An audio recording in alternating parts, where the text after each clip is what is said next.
Hello, let me show you a use case of my Greenlight tool for somebody working in an institution. We have this sample text, and it's all about the new Canadian cabinet.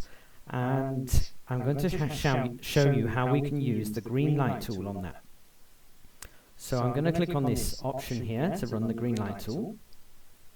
And we're going to use the color green, which is number 4. And then I have to select the list that I'm going to use. So I have mine in here.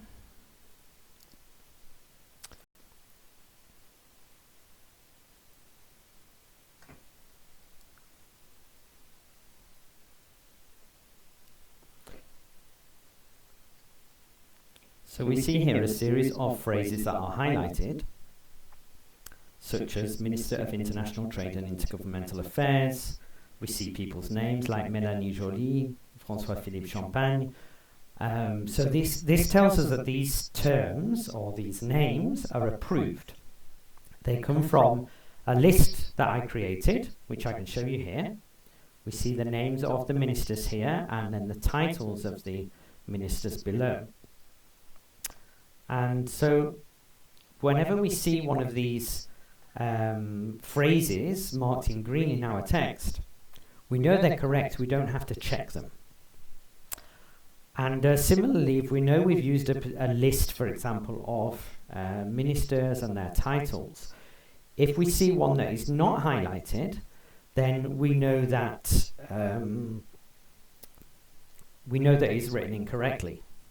So then we can check either from our list, or we can go to the official website and check there. And we can see, for example, that Dominique Leblanc, his name is written with no space between the article and the name here. So this is the correct spelling. Similarly, we can see the name of the Minister of International Trade and International Development. Well, we can see that that title is incorrect. So again, we can check this, and we see that it should be Foreign Affairs and International Development. So we can change that here.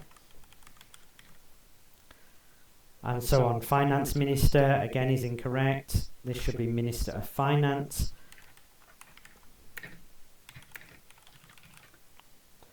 And so on. So we see here William Blair, should be Bill Blair. Minister of National Defence, this is because defence should have been written with a C, etc. So once we're happy with the changes we've made, we could run it again. We can do the same colour, and we go again to the same file. Now, if we found any errors in the file, we could have corrected the file, the Excel file, and then saved it again.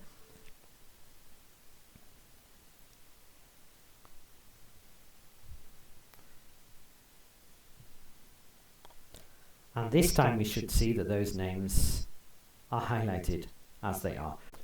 So if you think you might find this tool useful, make sure you sign up for my masterclass.